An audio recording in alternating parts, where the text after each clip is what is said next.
Seminarët në kuadër të projektit Move to Improve janë interesante në kuadër të arsimit profesional duke marrë parasysh gjendjen që ndodhet arsimi sot në botë. Nuk do të thojë që arsimi është një gjendje krize, po sot arsimi kudo është një gjendje reflektimi dhe pavarësisht zhvillimeve që kanë ndodhur arsimi profesional ka mundur të mbijetojë. E këto zhvillimet ndryshme, bashkëpunimi rajonal dhe njohja me kolegët në të njëjtën fushë bën që ne ta kuptojmë më mirë se ku qëndrojmë në raport me tjerë dhe të shohim pjesët ku mund të përmirësojmë. Ne në raport me tjerët qëndrojmë pothuajse në të njëjtën nivel si qëndrojmë edhe në fushat e tjera shoqërisë. Arsimi profesional nuk është i shkputur nga fushat e tjera shoqërisë. Fatkeqësisht ne jemi ende në një gjendje ku ka nevojë për përmirësim, si në aspektin ekonomik, si në aspektin social, ashtu në aspektin arsimor. Arsimi profesional në Shqipëri para disa dekadash ka kaluar një periudhë krize, pothuajse një periudhë braktisje, dhe tani që ka një vëmendje më të shtuar, ne kemi nevojë jo vetëm për këtë vëmendje, por kemi nevojë edhe për investime, kemi nevojë edhe për kuadër, kemi nevojë edhe bashkëpunim. Mësuesit dhe pedagogët arsimit profesional në Shqipëri, po edhe kudo në botë, janë kryesisht prodhime vendore. Pra, ndryshe nga pedagogët e universiteteve, të cilat kanë përvoja ndërkombëtare, mësuesit arsimit profesional janë prodhime të vendit dhe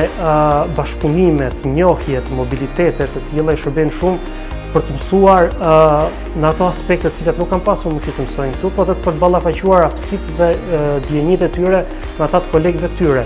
Kjo sigurisht që ata mund të ndihmojë shumë internshipat dhe mundësitë e mobilitetit për studentët kryesisht të studimeve profesionale janë shumë të rëndësishme, sepse janë dhe shumë të pakta në krahasim me mobilitetet dhe shkëmbimet e studentëve në nivel bachelor ose master e tjerë, dhe ka një karakteristikë ndryshe, sepse mobilitetet e tjera janë kryesisht mobilitete studimore, ndërsa mobilitetet praktike të internshipit, kur studenti ka mundësi të aplikojë në terren ose në një ndërmarrje atë që merr nga pedagogët këtu, sigurisht që aty jep një mundësi që të dalë nesër pas nesër më i përgatitur pas përfundimit të studimeve. Sigurisht që një student i cili merr një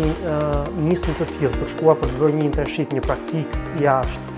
sado shkurtër ose gjatë të jetë, sigurisht për atë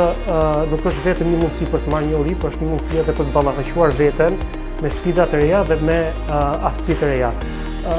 Një student kur kthehet sigurisht kthehet me një vetbesim më të lartë në lidhje me profesionin e tij, sepse